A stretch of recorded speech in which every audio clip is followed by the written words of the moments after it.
I really am not a fan of the way that some of these corporate entities go out of their way to basically exploit young people who don't know any better by saying, if you want to be successful post undergrad, you have to have had, internships, and it doesn't really matter whether or not they pay. This is just something that you have to do. It's a way that you earn your stripes. It's just a part of the process. And again, I'm like, that is just such a manipulative way to ensure that you have people to do your scut work for free.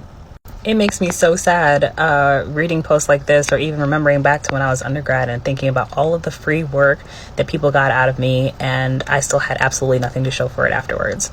Work is work, and you should be compensated for your time and for your efforts, period. And let's not even get into how classism and nepotism ultimately play a huge role in, who gets internships, who gets co-ops, or even who gets entry-level jobs right after you get out of school. In the insurance company that I used to work for, there were generations of families that used to work there. And it really did solidify, for me anyway, that it is not always what you know, but who you know. And anyone who wants to say anything against me on that, I'm ready to fight you full on, because it's true and we all know it.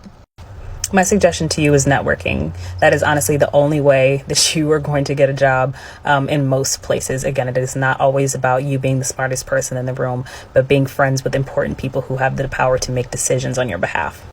When I started at the insurance company where I had my very first job, I started there as a temp. I was only making $15 an hour, and it only took me about 2 weeks to realize that this was not something that I could see myself doing for longer than a year. And so I started to put a plan in action of how I was going to get out. I started to take a good look around at the people who were doing really well in my role and became cool with them. And then once I became cool with them, I started becoming cool with the trainers. And when I was cool with the trainers, they introduced me to, some of the middle management. And once I gotten cool with middle management, you see where I'm going. I started getting cool with the directors and eventually rubbed shoulders with the VP of our department. And she was the one who convinced me to apply for the underwriting position that I eventually got. Now, am I saying that these jobs are completely pointless, useless? Absolutely not. I think they're launching pad positions that could eventually get you to where you want to go, but you really have to go out of your way to make the most of your time there. You can't let these people work you. You have to work them.